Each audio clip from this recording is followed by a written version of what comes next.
Bismillahirrahmanirrahim. Assalamualaikum warahmatullahi wabarakatuh. Kita akan melanjutkan sesi kedua dari mata kuliah filsafat ilmu. Di bagian sesi kedua ini kita akan membahas secara singkat tentang sejarah filsafat.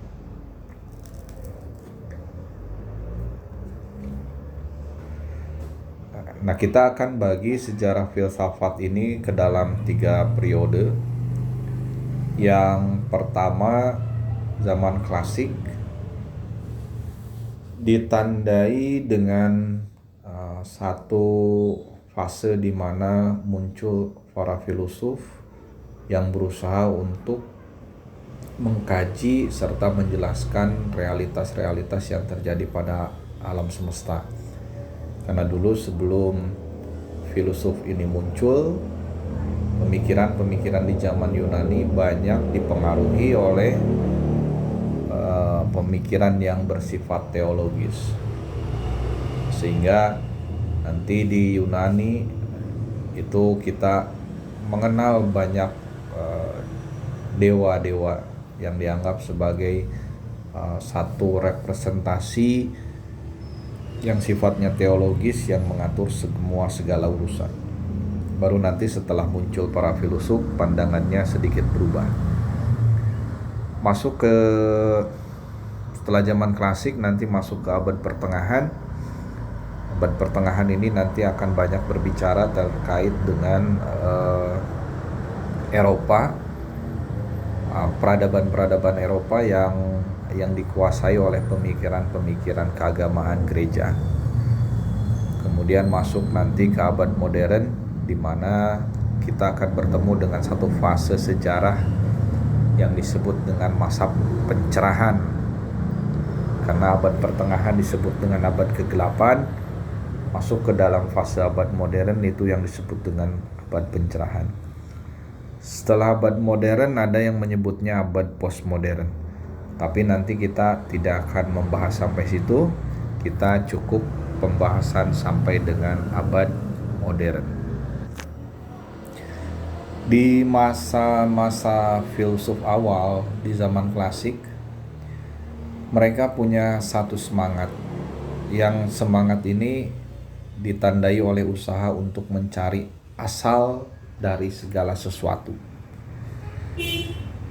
Mungkin pertanyaan-pertanyaan dulu yang diajukan oleh para filosof ketika kita dengar hari ini terasa sangat sederhana lah. Karena saat ini kita sudah dilengkapi atau sudah memiliki ilmu pengetahuan yang begitu luas. Makanya ketika kita membandingkan sejarah, kita tidak bisa melihat dalam perspektif kita hari ini. Dulu belum ada yang disebut dengan sains. Dulu belum ada yang disebut dengan ilmu pengetahuan. Tapi para filosof di awal zaman klasik itu sudah meletakkan dasar-dasar pemikiran yang sifatnya sangat hakiki. Mereka percaya di balik keanekaragaman realitas di alam semesta itu hanya ada satu asas. Nah, asas inilah yang disebut nanti dengan hukum-hukum atau postulat-postulat yang mengatur semua realitas, yang mengatur semua gerak yang ada di alam semesta. Sehingga ciri dari filsafat awal di zaman klasik itu filsafat pada mulanya beranjak dari pertanyaan tentang alam semesta. Bagaimana matahari bisa bergerak dari timur ke barat? Bagaimana bisa terjadi hujan? Bagaimana bintang, bulan itu berjalan dalam ruang dan waktunya masing-masing? Kan kalau kita bandingkan pertanyaan itu di zaman sekarang, akan dengan sangat mudah kalian menjawabnya. Ilmu fisika bisa menjelaskannya. Materi-materi pelajaran yang pernah kalian pelajari di SMP, di SMA itu bisa menjelaskannya. Nah, dulu fisika belum ada. Mereka baru meletakkan dasar-dasar pemikirannya. Dengan cara apa?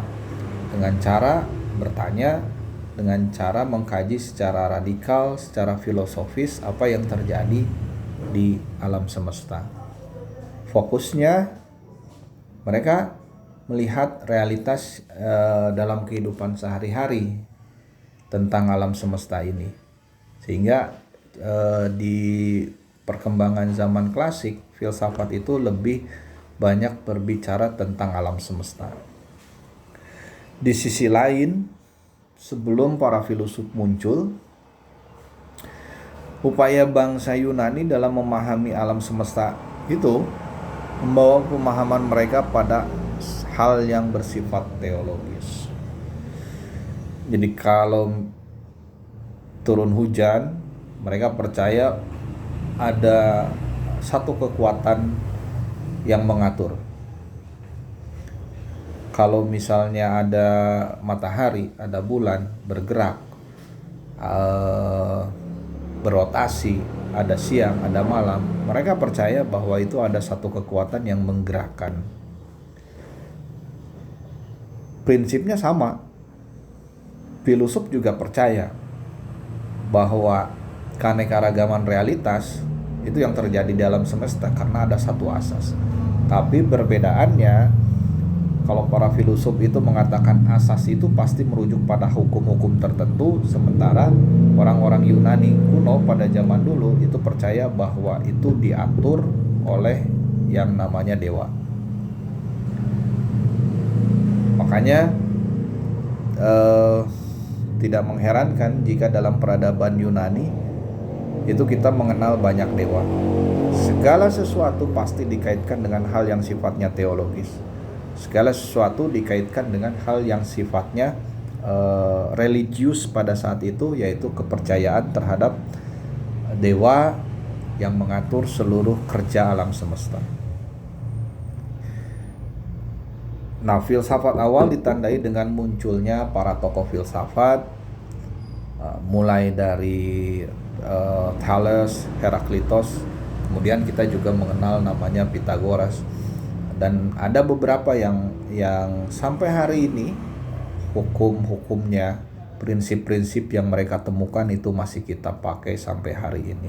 Misalnya prinsip Thales misalnya tentang segala sesuatu berasal dari 4 unsur, air, udara, dan lain sebagainya. Kemudian juga prinsip tentang hukum Pythagoras itu juga kita masih gunakan sampai hari ini. Nah, mereka para filsuf awal itu lebih banyak berbicara tentang alam semesta. Mereka tertarik bagaimana memecahkan persoalan, menjawab pertanyaan-pertanyaan sehari-hari yang berkaitan dengan realitas yang mereka hadapi.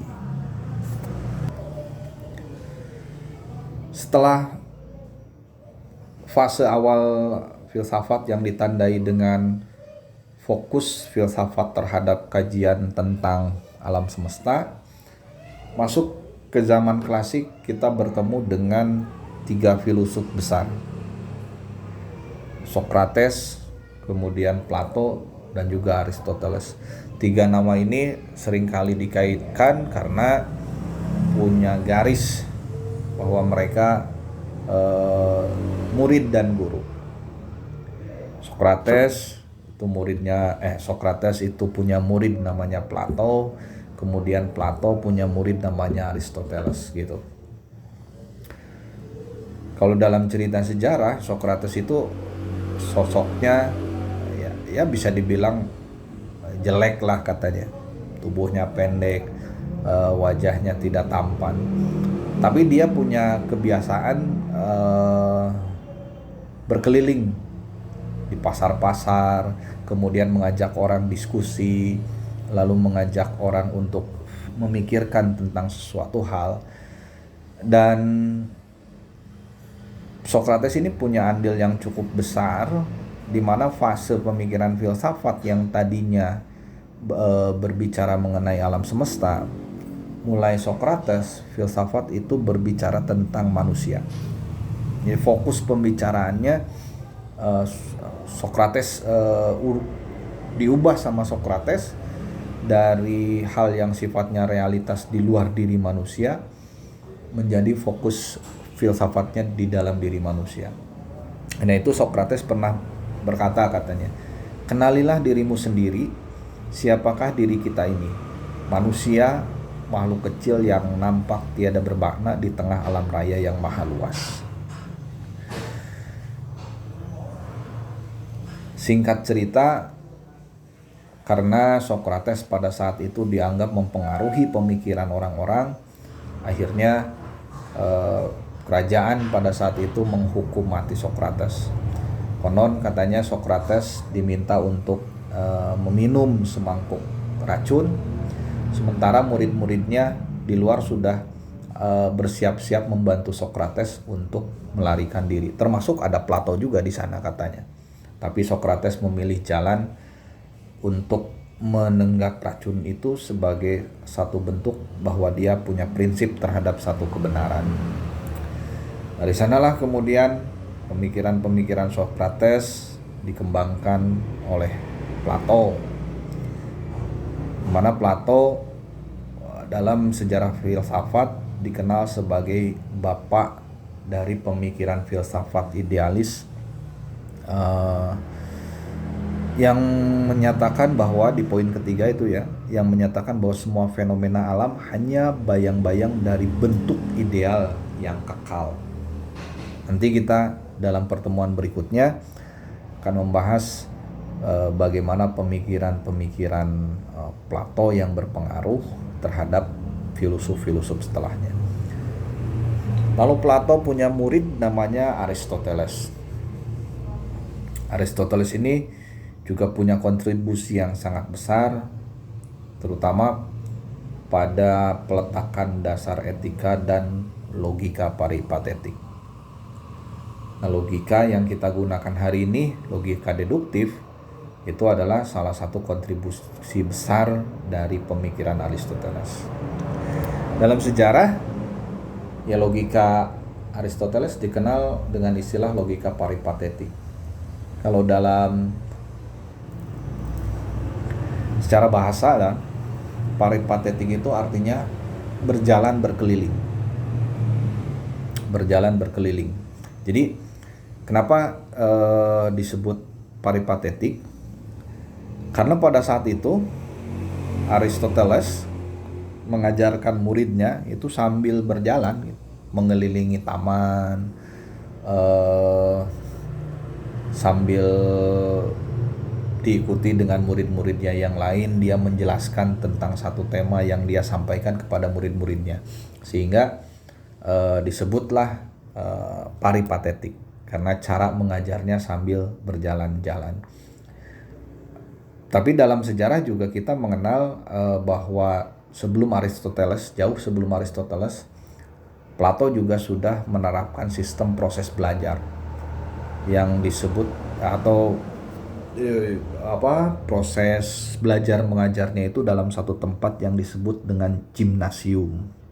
Nah, sementara Aristoteles juga sama membuat satu sistem pengajaran pendidikan yang disebut dengan akademia, yang istilah itu sampai sekarang masih kita gunakan.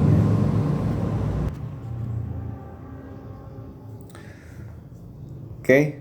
Nah, tiga filosof di zaman klasik ini, Socrates, Plato, dan Aristoteles, itu pengaruhnya cukup besar. Pengaruhnya sangat banyak sampai pengaruh pemikirannya menyebar ke luar wilayah Yunani atau Athena pada saat itu.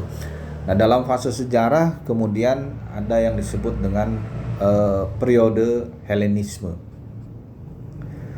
Periode Helenisme ini ditandai dengan pengaruh yang cukup besar pemikiran-pemikiran filsafat Yunani, khususnya tiga filosof besar itu di dataran-dataran Eropa.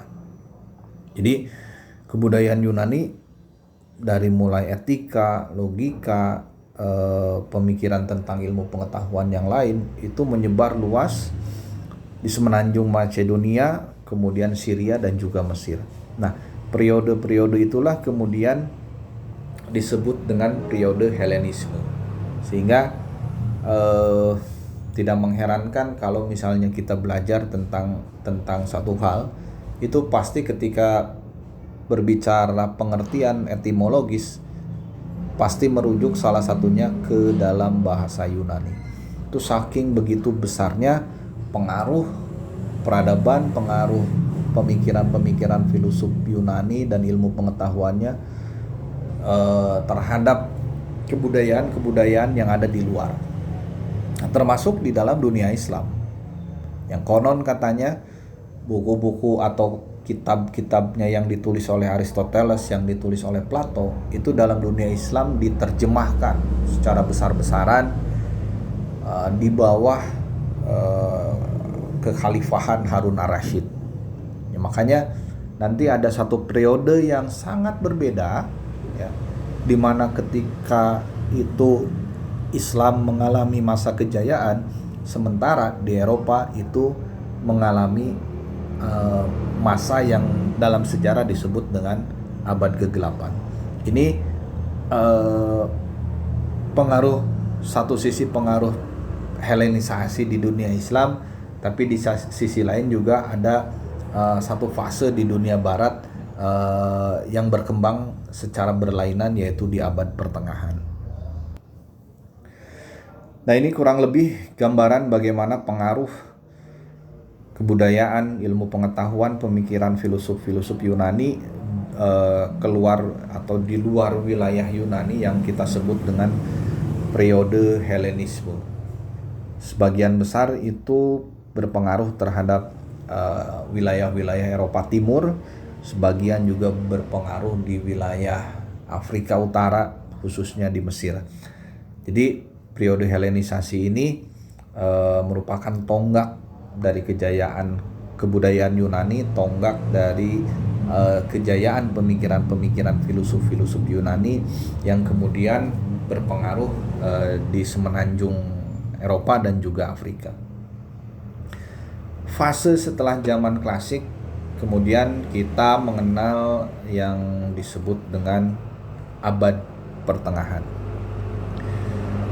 Rata-rata abad pertengahan ini secara garis besar bisa kita berikan ciri bahwa filsafat di abad pertengahan itu lebih banyak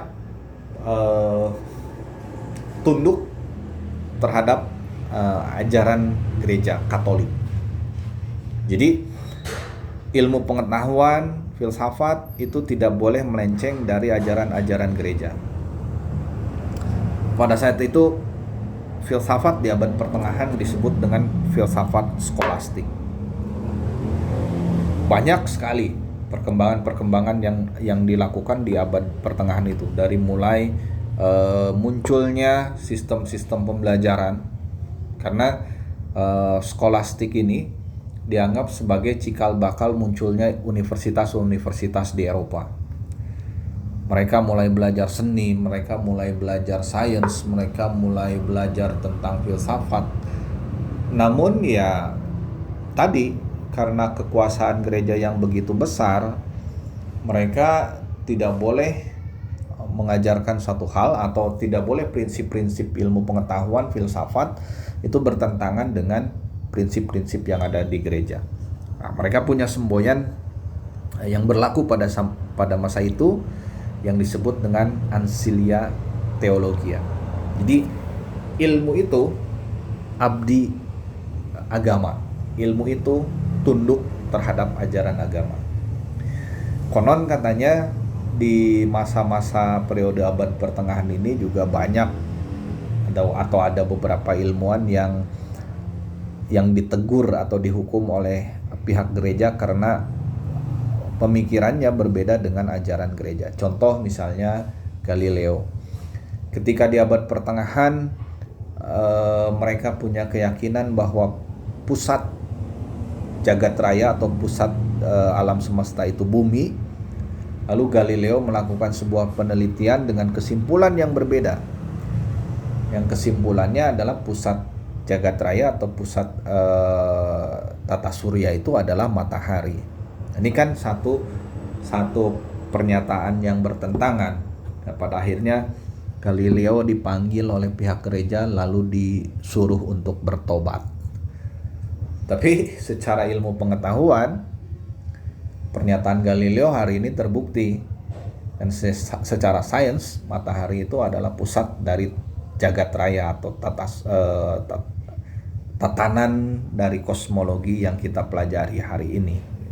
Nah, banyak sekali para filosof yang muncul di abad pertengahan ini.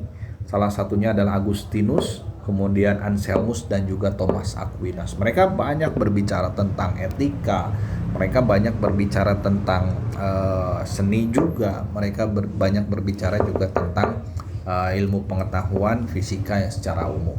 Jadi meskipun abad pertengahan ini disebut dengan abad kegelapan, ya, karena disebut dengan kegelapan karena pada saat itu filsafat dan ilmu pengetahuan itu tunduk dan harus tunduk terhadap agama. Tapi di sisi lain kontribusi di abad pertengahan juga sangat besar. Salah satunya filsafat skolastik itu berkembang dan sampai saat ini masih dipelajari. Nah, di dalam perkembangannya filsafat juga beriringan dengan bidang-bidang yang lain seperti ilmu matematika, kemudian juga ada logika. Nah, mungkin kalian bertanya ya, misalnya kok kenapa dibedakan ada filsafat, ada ilmu, ada matematika atau logika misalnya. Bukankah filsafat itu ilmu, logika itu ilmu, atau matematika itu ilmu? Karena dulu pengelompokan klasifikasi terhadap ilmu itu belum ada gitu. Hari ini istilah ilmu juga kan kita sematkan untuk kejadian-kejadian yang lalu. Contoh misalnya geometri, ya kita sebut bahwa itu adalah bidang matematika. Fisika, kemudian metode eksperimental itu kita sebut dengan bidang ilmu pengetahuan. Jadi memang dulu belum ada pengelompokan, tapi secara garis besar pemilahan bidang itu sudah ada. Dalam bidang filsafat misalnya berkembang kajian tentang kosmologi, berkembang kajian tentang metafisika, berkembang juga kajian tentang etika dan moral. Kemudian dalam ilmu itu juga berkembang tentang astronomi fisika, berkembang tentang filsafat alam semesta, berkembang juga tentang metode eksperimental. Nah, kalau kalian merujuk pada definisi dunia barat saat dulu yang disebut dengan ilmu atau sains, itu merujuk pada yang namanya hari ini kita sebut ilmu fisika. Atau yang disebut dengan sains, bukan sosiologi atau bukan ilmu-ilmu yang lainnya. Yang disebut dengan sains adalah fisika. Ini kelanjutan dari masa periode-periode awal ketika filsafat banyak berbicara tentang alam semesta. Kemudian dikembangkan dalam satu disiplin keilmuan yang kita sebut dengan sains, yaitu fisika. Berbeda dengan fisika, ada satu bidang yang kita sebut dengan matematika. Di sana ada banyak juga tokoh yang memberikan kontribusi terhadap perkembangan matematika. Lalu juga ada bidang lain yang berbeda juga dengan bidang matematika, ilmu, dan juga filsafat. Di sana ada yang disebut dengan bidang logika. Nah, kesemuanya itu dirangkum, dipelajari dalam sebuah sejarah. Kalau dalam filsafat itu menjadi bagian dari pembahasan filsafat ilmu. Jadi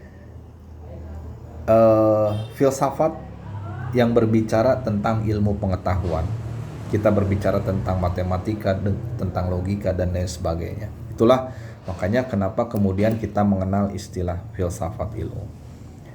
Kalau misalnya kita ingin mengetahui tentang peristiwa alam semesta, maka kita berhadapan dengan ilmu fisika. Tapi kalau pertanyaannya apa sih yang disebut dengan fisika, yaitu tentu pembahasannya sudah sangat filosofis, dan itu ilmu berbicara tentang ilmu tertentu, makanya disebut dengan filsafat ilmu. Setelah abad pertengahan, kemudian sejarah masuk ke dalam abad modern, di mana ditandai dengan kebudayaan atau semangat Renaissance, di mana Eropa mulai bangkit kembali, yang pada saat di abad pertengahan ilmu pengetahuan harus tunduk terhadap agama. Maka pada abad Renaissance ini semua bidang ilmu pengetahuan, sains, seni, budaya, filsafat, hukum itu mulai dikaji kembali, mulai dikembangkan kajian-kajiannya, sehingga ini disebut dengan semangat zaman untuk memperoleh satu kebenaran. Sampai pada satu titik di abad modern kita mengenal yang namanya Aufklärung atau abad pencerahan, di mana banyak ilmu pengetahuan, banyak penemuan-penemuan, banyak kajian-kajian baru yang dikembangkan. Mulai dari abad 14 misalnya, banyak juga tokoh-tokoh filosof yang muncul. Ada Machiavelli yang pertama itu banyak membahas tentang perpolitikan, atau kita kenal dengan istilah filsafat politik. Kemudian ada Copernicus, Bruno, Kepler, Galileo, Calvin, sampai dengan Francis Bacon itu berbicara tentang sains. Nah, salah satu yang terakhir, Francis Bacon adalah tokoh filsafat yang mengembangkan tentang pola pemikiran induktif yang sampai hari ini kita pelajari atau sampai hari ini kita gunakan. Kemudian masuk ke dalam abad 17, di sana mulai berkembang aliran filsafat yang satu, rasionalisme, di mana tokohnya ada René Descartes yang pernah kita pelajari, kemudian ada juga Spinoza. Lalu kita di abad ke-17 juga bertemu dengan aliran yang sama juga besar pengaruhnya, yaitu aliran empirisme. Di sana ada Thomas Hobbes dan juga John Locke. Nanti memasuki abad ke-18, ini abad di mana filsafat romantisme itu mulai berkembang di Eropa, dan nanti menjadi cikal bakal munculnya aliran filsafat yang disebut dengan kritisisme. Dari mulai dikembangkan oleh Immanuel Kant, kemudian nanti ada tokoh yang namanya Hegel. Lalu di abad ke-19 kritisisme itu memuncak di dalam pemikiran Marxisme yang digawangi oleh Karl Marx. Di sisi lain, di samping pemikiran-pemikiran yang sifatnya kritisisme dari tradisi romantisme Jerman, juga di abad 19 berkembang juga kajian-kajian filsafat materialisme, yang salah satunya juga berkembang di dalam sains, yaitu positivisme. Nanti terakhir akan kita bahas tentang awal mula positivisme. Nah, dari serangkaian sejarah-sejarah filsafat, ilmu pengetahuan, dan bidang-bidang lain yang berkembang, Auguste Comte, peletak dasar aliran positivisme, itu kemudian merangkum 3 tahap perkembangan ilmu pengetahuan. Yang pertama, kata Auguste Comte, pengetahuan yang dimiliki manusia yang paling sederhana itu adalah tahap teologis. Yang tadi kita bicarakan ya, bahwa segala sesuatu itu dikaitkan dengan kekuatan-kekuatan di luar kodrat manusia, bahwa segala sesuatu itu dipengaruhi oleh kekuatan-kekuatan yang sifatnya ruhaniah atau teologis. Entah itu disebutnya Tuhan, entah itu disebutnya dewa, atau lain sebagainya. Dari tahap teologis ini kemudian muncul yang disebut dengan tahap metafisis. Nah, tahap metafisis ini ditandai dengan kemampuan orang-orang untuk melakukan abstraksi terhadap persoalan, membuat satu konsepsi-konsepsi terhadap satu permasalahan sehingga menghasilkan satu asas-asas tertentu. Itu yang disebut oleh Auguste Comte dengan tahap metafisis. Tapi yang paling tinggi, kata dia, tahap dari perkembangan ilmu pengetahuan itu adalah tahap positivis, di mana segala hal, segala sesuatu itu bisa dijelaskan, bisa dihitung, bisa diprediksi, bisa dikalkulasi secara matematis, dan bisa dipertanggungjawabkan secara observasi, dan bisa dipertanggungjawabkan juga secara logis di dalam ilmu pengetahuan. Karena itu positivis nanti kalau misalnya kita berbicara lebih jauh, dia akan banyak penolakan terhadap hal-hal yang tidak bisa dijelaskan secara empiris. Apapun yang tidak bisa dijelaskan secara empiris itu ditolak oleh kaum positivis. Entah itu hal-hal yang sifatnya kekuatan di luar kodrat manusia, entah itu hal-hal yang sifatnya konseptual yang tidak bisa dijelaskan secara empiris dalam ilmu pengetahuan, itu ditolak oleh kaum positivistik. Nah, itu perkembangan yang dirumuskan oleh Auguste Comte hingga sampai pada tahap paling tinggi, yaitu tahap positivistik, atau kita bisa sebut juga dalam tahap saintifis. Nah teman-teman, demikian sejarah singkat dari perkembangan filsafat yang bisa saya sampaikan. Mudah-mudahan kalian juga bisa menambah informasi dari sumber-sumber lain selain dari yang saya sampaikan. Terima kasih, mohon maaf atas segala kekurangannya. Assalamualaikum warahmatullahi wabarakatuh.